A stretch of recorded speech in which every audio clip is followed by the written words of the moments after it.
Hi, I'm Brenda Workman. Welcome to my office today. I'm so glad that you stopped by. Have you ever been planning to go visit relatives or friends that live out of town and you're going to be staying in their house, but yet you want to continue to eat healthy while there?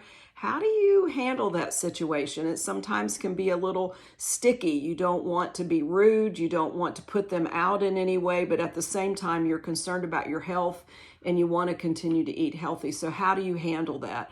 I travel out of state quite often. I have 3 grown children that live in different states than me. And recently I traveled to Dallas where 2 of my grown children and several grandchildren live. And I enjoyed my visit with them. And I want to share with you just a little clip real fast of some of the food choices that I made while I was visiting them in their homes.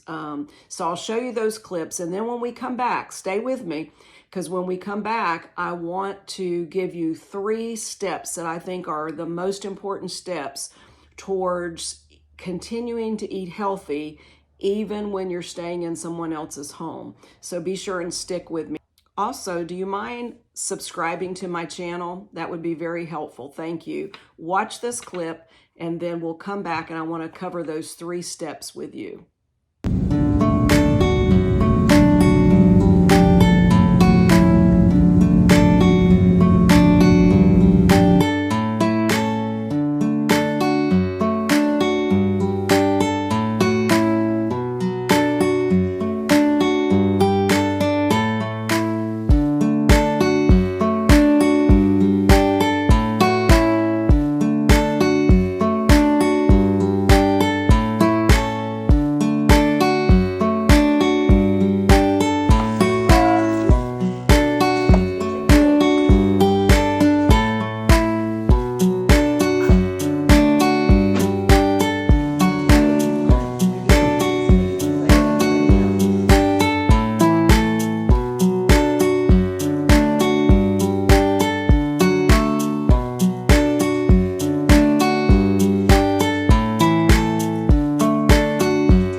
Did you see all that yummy food that I ate while I was gone? I didn't deprive myself, but at the same time, I stayed completely plant-based while I was gone.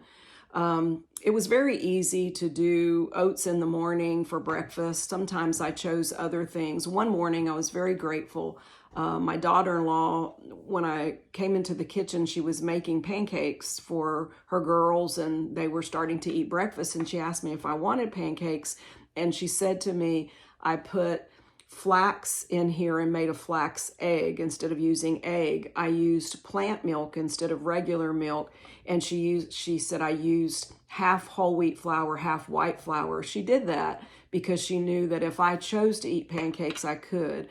And I thought that was so thoughtful of her. So that was really cool. But breakfasts really were not hard. I tried to stay with the theme of whatever they were eating that night. If they were eating burgers, then I ate veggie burgers. If they ate something that was completely compliant, like fixing sweet potatoes in the air fryer, sweet potato fries, I could eat that. Sometimes I made things that I shared with them. It really worked out well. And then if we went to restaurants, they were always considerate and chose restaurants where I could make healthy choices there. So it worked well. So let me give you the 3 steps. Let's jump into this because I know you travel a lot, and it's one thing when you're staying in a hotel, but when you're staying in someone else's house, sometimes it can be difficult. So this is what I do. Number 1, I think it's important that you have a conversation at some point with your family or your friends that you're staying with. And I did this a long time ago.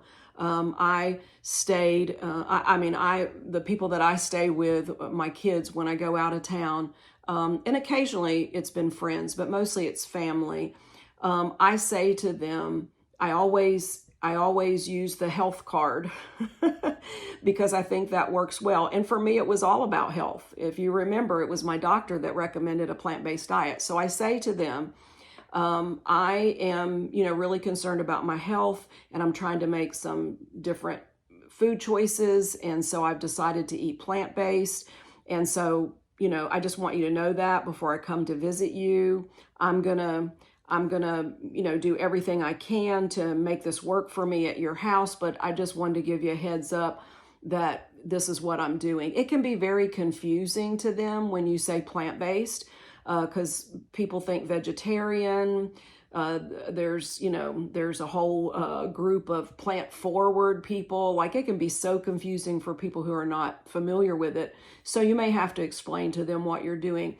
But I usually say, I'm doing this for my health, and so I want to continue doing this even while I'm visiting with you. And most of the time, people will be supportive of you, and they may even ask, what can I do to support you in this? I even had some of my grandchildren last week when I was traveling and staying in their home ask me questions about, why do you not eat meat? And what would happen if you ate meat? And why do you eat like this? And they were just curious. And so I explained to them, my health was poor. My doctor recommended that I change and eat this way. I started eating this way and my health got better. So I want my health to stay better, and that's why I eat the way I do. And I don't try to be critical of anyone else. I don't try to be critical of what they're eating. I simply talk to my family, to my friends about the concern for my health. So I think talking to people, if you don't talk to them, they're not going to know. So just having a conversation is the first thing.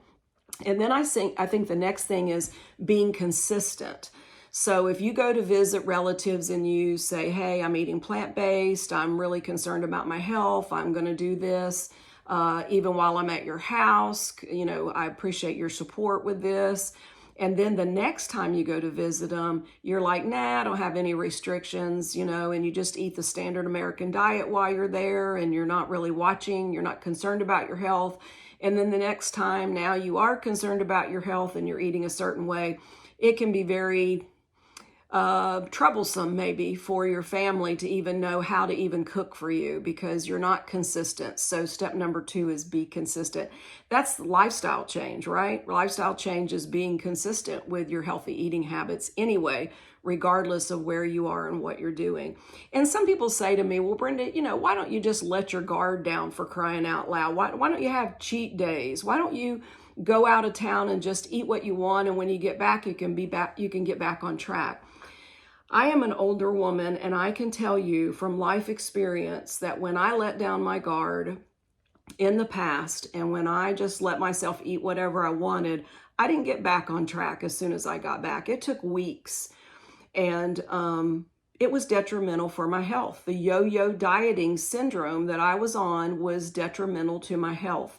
And so I don't want that anymore. I'm choosing to make this a lifestyle change. And a lifestyle change is I do this all the time, regardless of where I am. So you can call me a goody two-shoes if you want to, but it's what I have to do to make it work for me. So this is what I choose to do. Step number 3, I feel like this is probably one of the most important parts, is take responsibility for yourself.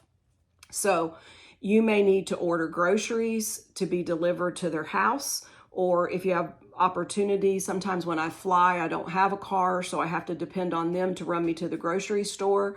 But go to the grocery store or have groceries delivered, but get your own groceries. Sometimes my kids will say, I do drink a cup of coffee in the morning, and sometimes they'll say, what do you want me to get for your coffee? And I have oats, they'll say to me. Most people do, and so I can always fix oats. And most people have fruit in their house, and so I'm good. I'm set for the morning. And I'll say, pick me up some soy milk. I try not to be particular about what brand or whatever. Just pick me up some soy milk. And so I'll get started with the morning, and then either have groceries delivered or get somebody to run you out and get some groceries, and you take responsibility. I try to kind of go with the theme of whatever they're doing. So if they're doing burgers, then I might eat a veggie burger with some, like I said, sweet potato fries or a salad that I've made or whatever. If they're doing Mexican night, I will have black beans in place of the meat, but I can certainly have a lot of the other things that they're having. I might just bake potatoes for myself and eat totally different than they are, and maybe broccoli or whatever, but I get in the kitchen and make my own food. Sometimes, my family will fix things for me, and I'm very appreciative when they do that. They'll fix it knowing that it's something that I can have, like my daughter-in-law did with the pancakes. And I'm very appreciative, but don't expect for people to do that. It's important for you to jump in the kitchen and you take responsibility rather than sitting back and saying, yeah, I'm plant-based, and so I want you to fix my food for me when you fix your food. I don't think that is polite. And a lot of times, again, they're confused about what you can have and what you can't have. So just fix it, fix extra and offer them some of your food along with what they're eating. I found that my grandkids liked some of the food that we made together that was plant-based, and so that was very encouraging. So let me review those steps real fast. Talk to your family or your friends before you come, if you haven't already. I've been eating plant-based now. As I make this video, it's been 5 years, and so my family, I've already had that conversation. They are so incredibly supportive, and I'm so grateful. But if you're new to plant-based eating, you may need to have that conversation. I'm doing this for my health. I've decided to eat plant-based. I want to do that while I'm at your house. I'll cook my own food. Don't think that you have to do it. I'll get my own groceries. Don't you worry about it.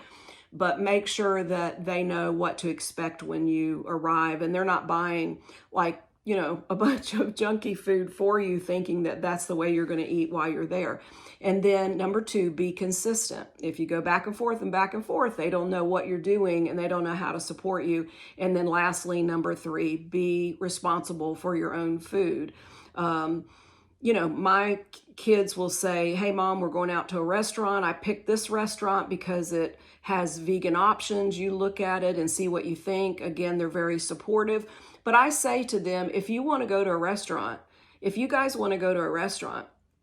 and they don't have vegan choices, you guys go to the restaurant and I will take something with me. Most places have a side salad. I'll just get a salad. One time, this has been maybe 3 years ago, they all wanted to meet at this family style restaurant where they had these big bowls on the table. And the only thing, I looked at the menu ahead of time, the only thing they had was salad, just like a garden salad, and that was fine. So what I did, you guys think I'm crazy, I baked a couple of potatoes before I went to the restaurant, carried them in a bag, and we had a whole table of people. So we had 12 people, maybe 20 people. There was a lot, counting all the grandkids. And the waitress was not paying any attention to me. I ordered a garden salad and maybe balsamic vinegar dressing or something. I can't remember what the dressing was. I pulled out my baked potatoes. I ate the baked potatoes with a salad. I enjoyed the company. I enjoyed my food. I was full, and they didn't have to worry about me. And I want them to feel that way. I don't want them to feel obligated that they have to help me, by going out of their way. So I'm responsible, and I try to do my own cooking and be responsible. So hope that's helpful. We're all going to travel and probably stay in friends and family's house. And if you truly are making this a lifestyle, then, it may feel awkward at first, but after you've done it a time or two, they get used to it, you get used to it. It's just who you are. It is now your identity. You are a plant-based eater, and they get used to it, and it doesn't feel awkward anymore. So again, I've always gotten great support from my family and friends, but I do take responsibility and try to do the cooking and, try to make sure the groceries are there, even if I have to stop at the grocery store or have groceries delivered or whatever. So hopefully this is helpful to you. I always tell you, where there's a will, there's a way, so you can do it. And I want you guys to remember, there is power in your plate, and what you eat really does make a difference. No matter where you are, what you eat really does make a difference. Thanks for joining me today. See you next time.